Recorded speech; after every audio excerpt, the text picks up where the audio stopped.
Baiklah, Assalamualaikum warahmatullahi wabarakatuh. Alhamdulillahirabbil alamin. Alhamdulillahilladzi arsala rasulahu bil huda wa dinil haqqi lidhirahu 'alad dini kulli wa kafa billahi syahida. Asyhadu an la ilaha illallah wa asyhadu anna Muhammadan abduhu wa rasuluh.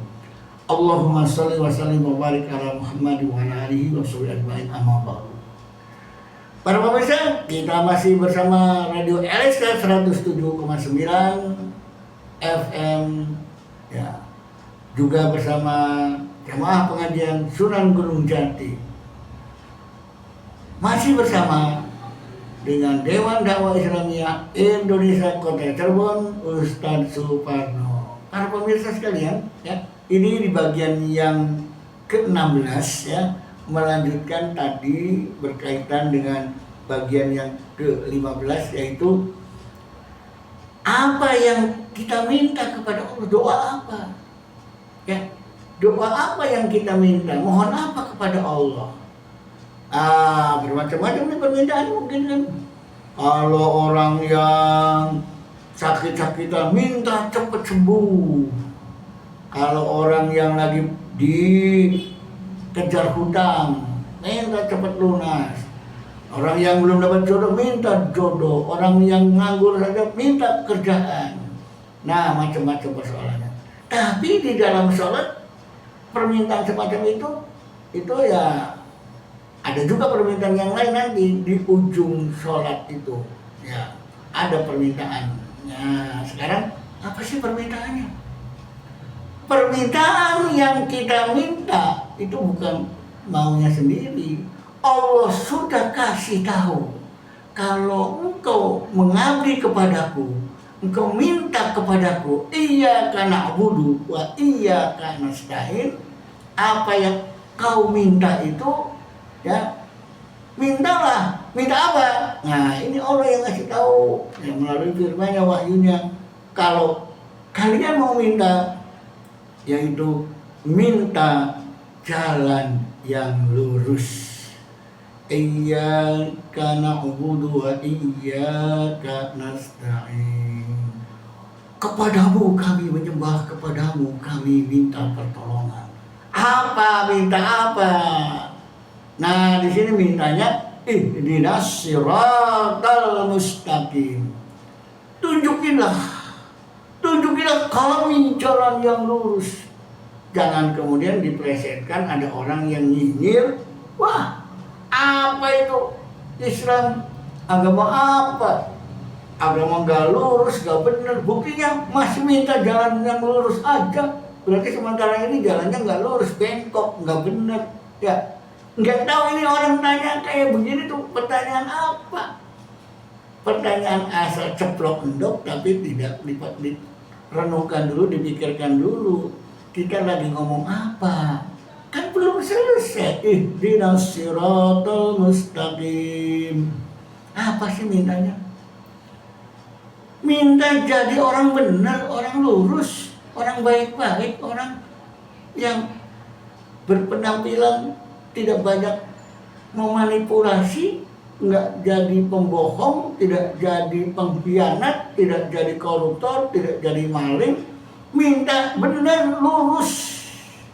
Ya. Nah, di dalam, ya, ajaran agama Islam, ya, yang lurus itu apa? Ya, Islam. Jadi minta ihdinas siratal mustaqim, ya Allah tunjukkanlah kami, ya, jalan memahami Islam yang benar, yang lurus dalam memahami Islamnya. Tunjukkan kepada keislaman yang benar. Jangan sampai keislamannya bercampur aduk dengan kemusyrikan, bercampur aduk dengan pendapat-pendapat akal-akalan sendiri. Sehingga seperti tadi, ya. Ada orang yang mengatakan ketika sholat itu adalah lidzikri, mengingat Allah. Ya sudah, kalau kita sudah ingat sama Allah, nggak usah sholat lagi. Ini Islam yang lurus atau Islam yang bengkok? Salat itu adalah mencegah perbuatan keji dan munkar, tanha anil fahsya'i wal munkar. Saya sudah benar, saya tidak pernah berbuat munkar. Saya banyak berbuat baik terus, saya udah menjadi orang baik, berarti saya udah nggak sholat lagi, karena sholatnya tujuannya jadi orang baik. Nah, seperti itu Pak, pemahamannya. Itu adalah pemahaman yang keliru, yang salah. Makanya kita minta petunjuk bagaimana kita menjadi orang Islam yang baik, yang benar, ya keislamannya tidak bercampur dengan pemahaman atau kemusyrikan atau ajaran-ajaran lain yang masuk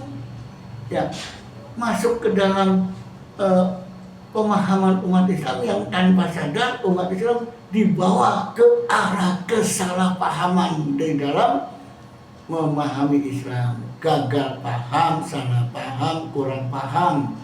Makanya mintalah sama Allah, ya Allah, minta petunjuk jalan yang lurus, Islam yang benar itu kayak apa ya Allah, minta supaya jangan sampai ada pola pikir ya yang salah, yang nyeleneh.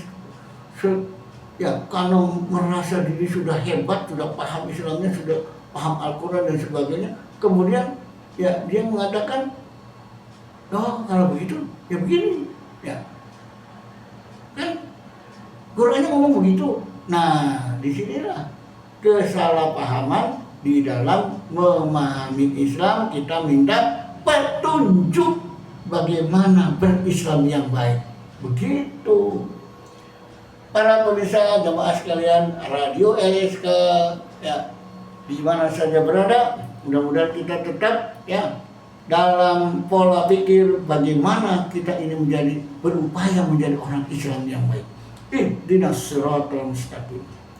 Nah, ketika kita sholat itu harus dipahami betul apa itu jalan yang lurus, jalan yang benar, jalan yang gak bego, ya jalan yang sesuai dengan real nilai-nilai keislaman. Nah, setelah sholat kira-kira gimana? Ketika sholat minta kepada Allah jalan yang benar, jalan yang lurus, jalan yang sesuai dengan Islam. Begitu selesai sholat lupa atau bagaimana? Permintaannya adalah permintaan untuk jadi orang benar, orang Islam yang lurus, orang Islam yang taat dan patuh kepada nilai keislaman. Begitu selesai sholat, sibuk ya pekerjaan, sibuk yang lain, lupa. Ya, biasa menipu, menandatangani kwitansi kosong, tanda tangan. Biasa mencari proyek-proyek, kemudian proyeknya minta komisi sekian persen.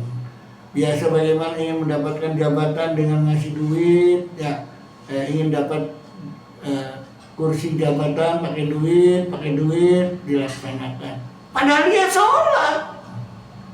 Gimana kira-kira tuh? Pedagang, ya dagang ketika timbangannya dikurangi, ya banyak kasusnya, ya sehingga tanpa sadar ketika kita praktek dalam kehidupan setelah sholat, ya kita banyak melanggar doa kita sendiri.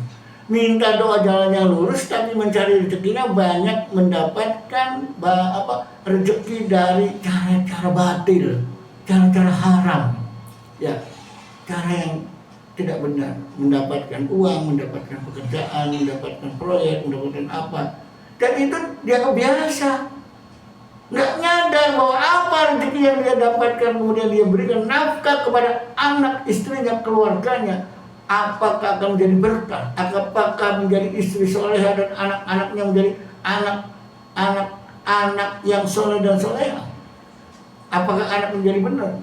Nah di sini jadi ketika kita ihdinas siratal mustaqim, ya siratal minta jalan yang lurus, ya seperti itu. Tapi kita masih bertanya pula, ya adakah contohnya pengen hidup lurus sesuai dengan nilai-nilai Islam, hidup lurus ke jalan Islam, gimana contohnya? Kira-kira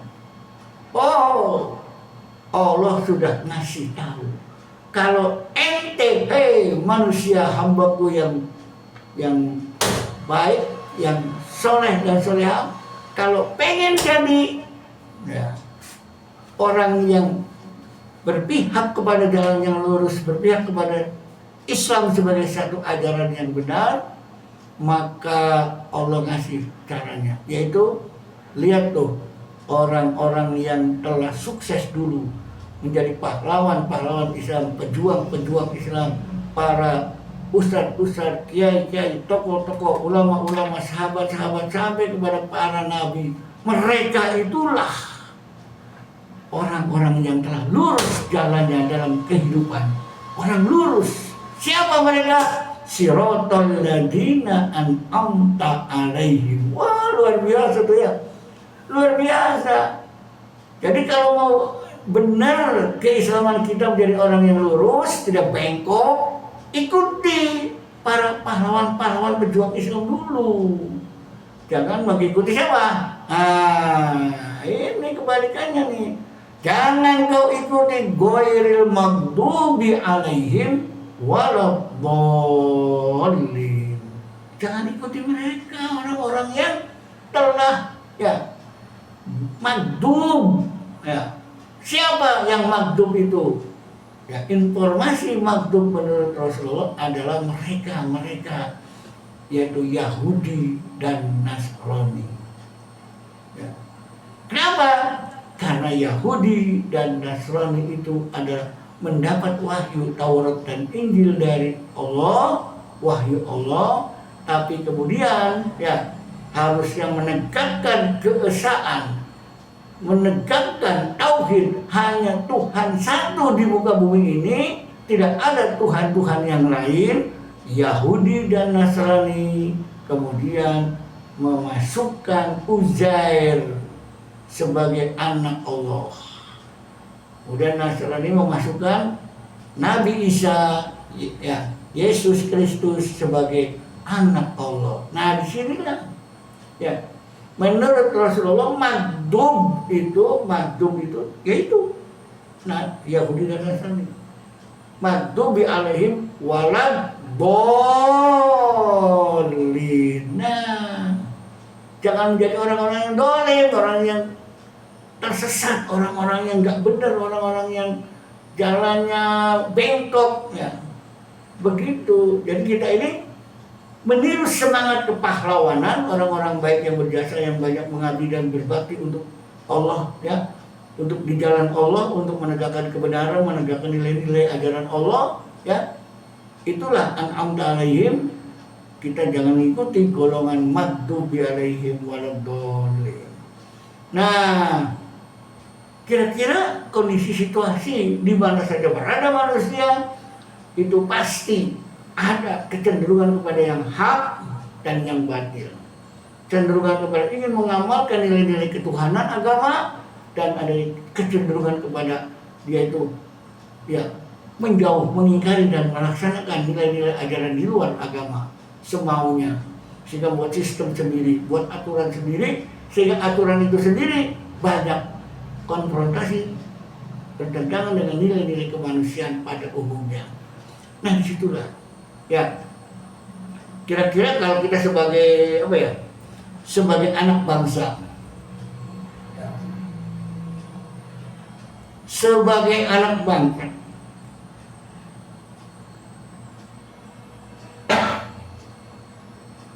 sebagai anak bangsa, warga negara yang baik itu ditambah lagi kita ini sebagai manusia Indonesia yang dimana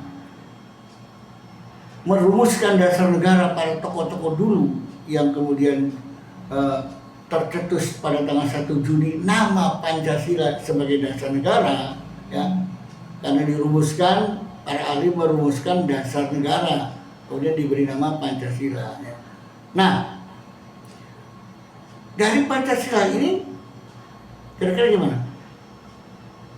Tersusunlah sila pertama ketuhanan yang Maha Esa, yang kemudian 4 sila lainnya itu berkolaborasi dan dijiwai oleh sila yang pertama. Jadi nilai ketuhanan itu sebagai nilai yang paling agung sebagai dasar negara ketuhanan.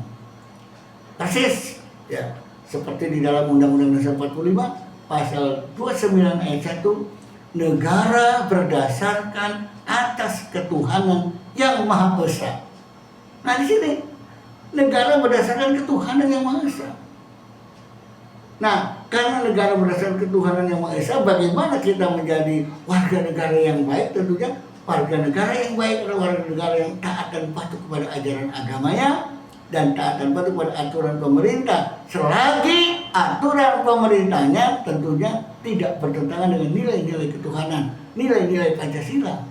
Kalau aturannya itu misalkan menyengsarakan, memberatkan rakyat, membuat bingung rakyat kurang ya pokoknya tidak sependapat dengan rakyat dan sebagainya, aturan itu harusnya direvisi, diperbaiki agar aturan itu menyentuh nilai-nilai kemanusiaan yang didasari atas nilai ketuhanan. Wah, baru bagus tuh yang membuat aturan undang-undang. Anggota DPR, tolong dong bikin seperti itu ya, supaya orang yang beragama itu betul-betul merasa nyaman segala satu peraturan ya terikat dengan nilai ketuhanan. Jangan kemudian ya mungkin karena ulah oknum atau orang yang tidak memahami sejarah bangsa, proses Pancasila sebagai dasar negara, juga dia tidak beragama dengan baik, akhirnya dia menjadi pengkhianat bangsa semau sendiri. Nah disinilah ya Siratal ladzina an'amta 'alaihim itu maghdubi 'alaihim waladdallin, orang sesat, orang tidak pengkhianat bangsa, orang tidak taat dan patuh pada peraturan sehingga merugikan bangsa dan negara, merugikan rakyat dan semuanya. Ya, menjadi pembohong, pembual dan sebagainya, menjadi orang yang kemudian menghalalkan segala cara, merasa berkuasa, merasa aing dan seterusnya. Apa jadi saya? Akhirnya itulah ya tidak sesuai dengan sebuah harapan kehidupan berbangsa dan bernegara. Jadi pada intinya ya, surat Al-Fatihah yang terakhir ini ya, surat Al-Fatihah yang terakhir ini ya, yaitu Siratal ladzina an'amta 'alaihim, orang baik-baik, para pejuang, para orang-orang yang mengabdikan diri dalam kehidupan bermasyarakat. Ayo bersama bagaimana membangun diri, masyarakat, keluarga dan bangsa dan negara untuk Indonesia maju. Nah, hindarilah perbuatan manusia-manusia sesat yang dolim, yang tidak mau ya hatinya terbuka kalau salah, nggak mengakui kesalahannya. Kalau merasa kemudian dia tidak layak untuk jadi pejabat karena nggak bisa kerjanya, ya banyak kemudian kerjanya itu kurang pas, ya rakyat kurang cocok dan sebagainya, rakyat kecewa, harusnya gagal dalam program, mundur diri misalnya, ya misalnya seperti itu. Ya syukur-syukur memperbaiki programnya supaya lebih baik lagi, itu is okay, berarti mengakui kegagalan dalam sebuah program, jadi kemudian ya diganti dengan program yang baru, yang luar biasa.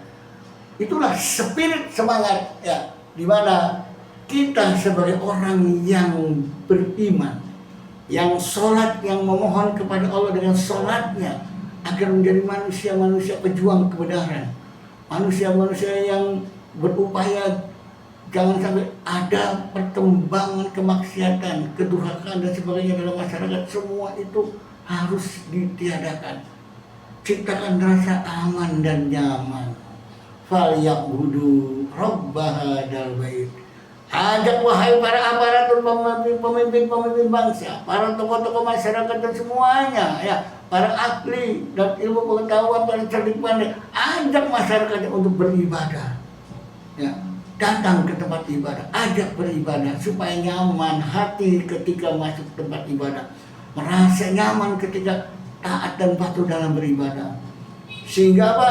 Orang yang seperti itu akan memperhatikan alladzi at'amahum min ju', dia akan memperhatikan jangan sampai ada kelaparan di masyarakatnya. Gimana upayakan agar bisa yang nganggur jadi bisa kerja supaya bisa makan. Yang orang-orang Jawa yang tidak bisa kerja dibantu makannya, nah, supaya tidak ada kelaparan. Nah, yang paling penting lagi adalah wa amanahum min khauf. Ciptakan rasa aman. Tidak ada rasa takut. Siapa ini? Ya tentunya ya mereka-mereka yang ditugaskan untuk bagaimana membuat situasi aman dan nyaman.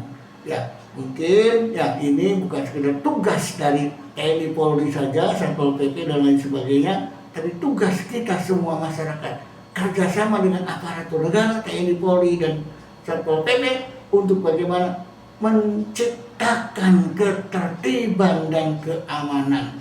Tegakkan yang benar itu benar, yang salah itu salah. Jangan sampai yang benar ya itu tidak diberikan kesempatan untuk bagaimana menunjukkan kebenaran yang dalam kehidupan yang benar, bahkan yang salah bagaimana ditutup-tutupi kesalahannya, sehingga apa? Sehingga antara yang benar dan yang salah itu abu-abu. Jadikanlah tugas kita sebagai warga negara, sebagai anak bangsa, sebagai para pengabdi ya aparatur negara, mari kita bangun Indonesia ke depan dengan falyabudu robbaha hadzal bait, rajin beribadah, terutama umat Islam sholatnya diperbaiki sehingga nilai ibadahnya akan lebih mantap,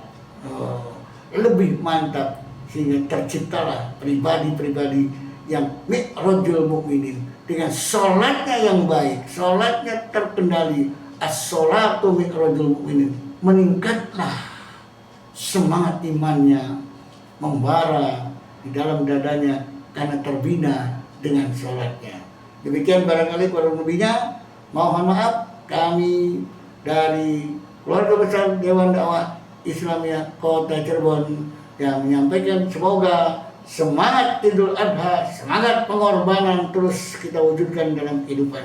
Pengorbanan adalah bagian daripada mengamalkan sila ketiga, ya, berkorban untuk bangsa dan negara, untuk umat manusia dengan spirit semangat ketuhanan yang Maha Esa.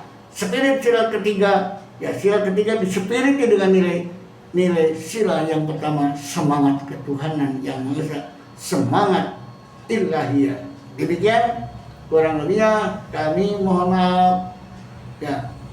Subhanakallahumma wa bihamdika asyhadu an la ilaha illa anta astaghfiruka wa atubu ilaik. Assalamualaikum warahmatullahi wabarakatuh.